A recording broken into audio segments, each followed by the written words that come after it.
ملخص ماتش البرازيل والأرجنتين في تصفيات كأس العالم. ولكن في الماتش دوت العنف بدأ بدري جدا بين جمهور البرازيل والأرجنتين بره الملعب قبل ما الماتش يبدأ، والحكومة البرازيلية تدخلت بشكل عنيف جدا لفصل العراك واللي حصل بين جمهور البرازيل والأرجنتين، ولكن اتعدت بحدة شوية على جمهور الأرجنتين. والكلام ده طبعا ما عجبش اي حد من لعيبه الارجنتين، وده اللي خلى ميسي ومارتينيز وديبول ولاعيبه الارجنتين تروح للامن البرازيلي ويتكلموا معاه. واصلا مارتينيز كان بدأ باشتباكات مع احد الامن البرازيلي. انت متخيل وصلت الضرب لايه او الشده لايه؟ وميسي فعلا هدد بالانسحاب لو المشكله ما اتحلتش، واخد فعلا الفرقه وطلع بره الملعب وقعد جوه في الاوضه لحد ما المشكله اتحلت. والمشاكل استمرت، وقبل ما الماتش يبدأ حصلت مشكلة بين رودريجو وميسي قال له اهدى يا ابني واقعد على جنب، احنا ابطال العالم. ده بالاختصار الشديد يعني.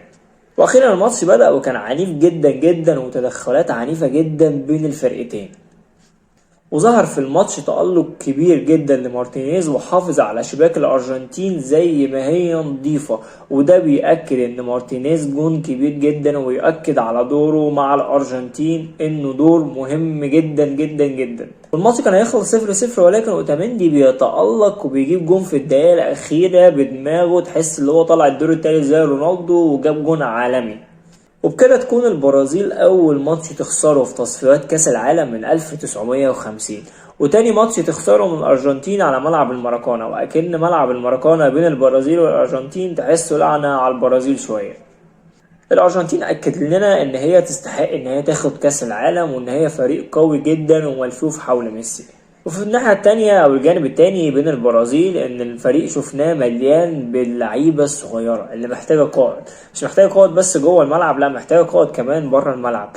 لعيبة موهوبة جدا جدا جدا، ولكن لسه الخبرات مش موجودة عندهم، وده محتاجين قائد يبقى موجود في الملعب. ونيمار الإصابة ما كانش موجود، ولكن كان كلهم بيلتفوا حواليه إن هو القائد بتاعهم. فنيمار مش موجود، فمين القائد دلوقتي؟ ده في ظل غيابات كتير جدا في منتخب البرازيل.